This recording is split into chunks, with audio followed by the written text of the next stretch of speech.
Bonjour et bienvenue à cette capsule de formation sur les téléviseurs numériques interactifs Smart. Aujourd'hui, nous allons aborder le modèle Smart MX, donc les tout nouveaux téléviseurs numériques qui ont été déployés dans nos classes au Centre de services scolaires des Hauts-Cantons. Donc, première des choses, comment ouvrir le TNI.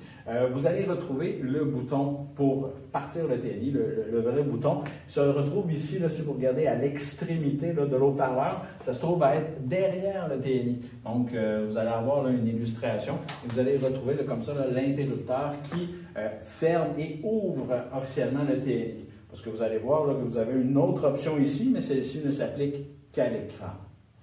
Donc, on va avoir un petit délai là, ici d'ouverture du système d'exploitation de notre TNI Smart. Entre-temps, nous allons aborder ici comment effectuer les branchements. Il y a plusieurs façons différentes de se brancher. La première, si vous avez cette option, ce n'est pas tous les modèles qui les ont, mais les tout derniers l'ont, ça se trouve à être ici un câble USB-C. Donc, je vais vous montrer l'image. Donc, le câble USB-C va permettre à la fois de partager, de faire le lien avec les informations diffusées à partir de l'ordinateur, l'interactivité et également l'image et le son vont également là, être véhiculés via ce câble. Également, vous avez la possibilité aussi d'avoir une connexion ici qui va requérir deux fils différents, soit le câble USB, par lequel l'information de l'interactivité va se rendre à l'ordinateur. Donc, toute manipulation effectuée au TNI va également l'être sur votre ordinateur. Et le fil HDMI qui, lui, est responsable de diffuser à la fois l'image et le son. Donc, les deux sont requis. Ici, les deux branchements sont requis à votre ordinateur. Parfois également, vous avez déjà là, une station qui a déjà été installée et les branchements sont effectués à même cette station. Donc, des fois, seulement de connecter votre ordinateur d'enseignant professionnel à votre station va permettre là, comme ça d'effectuer la communication avec le TNI. Maintenant, on va voir un peu rapidement. Donc là, ici, on se retrouve, on a deux systèmes d'exploitation des TNI, deux interfaces différentes au Centre de services scolaires des Hauts-Cantons. Celle-ci, c'est l'interface Android. On a également l'interface de Smart aussi qui existe. Donc, vous allez voir, il y a des capsules là, pour les deux interfaces, les deux systèmes d'exploitation qui ont été effectués. Donc, tout dépend de votre modèle. Je vous invite à regarder les capsules qui y sont liées. Maintenant, on va voir rapidement. Donc, toujours bien important de regarder là, ici là, si on a les manipulations, l'interactivité qui est faite, le tactile qui est activé. Donc, on a toujours ça. Peu importe où vous êtes dans le TNI, il y a un bouton ici qui vous permet de revenir à l'accueil. Okay? C'est le bouton le plus utilisé souvent.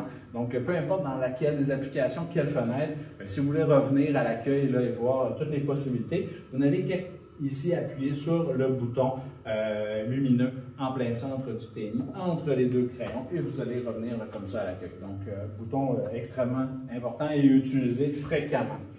Pour ce qui est ici des boutons qui se retrouvent à l'extrémité droite du TNI, on en a quelques-uns.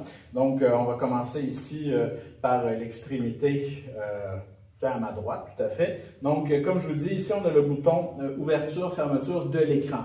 Donc, si on appuie sur celui-ci, le TNI va que se mettre en mode veille. Donc, si vous voulez vraiment éteindre le TNI, c'est vraiment là, derrière que vous allez pouvoir là, avoir l'interrupteur qui va vraiment fermer le TNI. Et comme ça, il y a beaucoup moins d'électricité qui est consommée. Donc, si vous avez à fermer le TNI sur une longue période, je vous invite à le faire ici là, avec le bouton derrière le TNI. Également, si vous rencontrez tout problème technique, donc si vous vérifiez ici, je vous invite toujours à le faire en début. Vous regardez dans le coin supérieur droit pour ce qui est de l'interface Android. Vous voyez qu'on a une connexion réseau qui est effective. Ça, il n'y a aucun problème. Donc, mais si vous avez des problèmes de connexion réseau ou tout autre problème lié au tactile et tout, la solution dans la plupart des cas, c'est vraiment de d'éteindre derrière là, le TNI et d'attendre quelques secondes pour ensuite le redémarrer. Donc, on a ce petit bouton ici. Ensuite, si on continue, on a le volume. Okay? Donc, souvent, les TNI là, sont configurés avec des haut-parleurs qui permettent comme ça de diffuser le son dans toute la classe. Donc, vous allez pouvoir là, gérer ici le volume de ces 10 haut-parleurs à même le TNI. Autre bouton ici qui peut être assez pratique, on voit un bouton avec 2 barres verticales, symbole un peu universel de pause. Donc, ce qui permet là, comme ça de verrouiller l'écran. Donc, si vous voulez là, justement faire en sorte que s'il y a un travail qui est effectué, vous pouvez comme ça, de la sorte, là, un peu prendre une photo de l'écran, puis l'image va rester fixe pendant que vous effectuez d'autres choses peut-être sur votre ordinateur. Donc, ça peut être quand même pratique à cet effet, ou peut-être faire un arrêt sur l'image. Si vous voulez revenir là, à la diffusion en continu, en temps réel, vous n'avez qu'à réappuyer sur le bouton. Ensuite, ici, on a le petit rideau qui permet, là, comme ça, là, de masquer le TNI.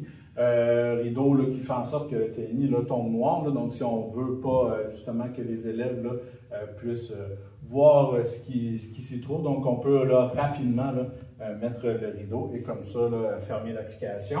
Et finalement, le dernier bouton ici permet de choisir la source de connexion. Donc, des fois, même quand on effectue le branchement, peut-être la détection que ce soit USB-C ou que ce soit là, via les câbles HDMI et USB, parfois, il faut sélectionner la source. Donc, vous avez là, ici là, un carré avec une flèche. Et comme ça, si vous réappuyez sur celui-ci, là, vous regardez, on a possibilité Android, HDMI 1, 2, 3. Donc, vous pouvez aussi contrôler la luminosité du TNI à cet endroit-là, aussi contrôler de manière tactile, là, un peu comme les boutons, là, le volume du son. Donc, ça peut être un petit peu plus précis. Donc, voilà, là, on voit qu'on est dans l'interface Android. Donc, si je branche mon ordinateur, à même le TNI. Disons que je vais y aller en USB-C pour cette fois-ci. Donc, je branche mon ordinateur. Je viens ici appuyer et je devrais avoir... Ici, vous voyez USB-C 2 d'activer. Donc, je vais cliquer comme ça. Et voilà, on a maintenant là, le partage d'écran qui est effectué. Si je décide de revenir comme ça au mode du système d'exploitation du TNI, je n'ai besoin que de recliquer, soit de débrancher l'ordinateur, mais je vous recommande plutôt de recliquer ici sur notre bouton de source et vous avez qu'à revenir ici au mode Android et là on revient au système d'exploitation qui est intégré à même le TNI, donc qui ne requiert aucune utilisation de votre ordinateur, qui peut être comme ça là, utilisé par des suppléants et avoir accès à plein d'applications que nous allons présenter dans la prochaine capsule. Donc, je vous remercie infiniment de votre écoute et je vous souhaite bon visionnement pour les prochaines capsules.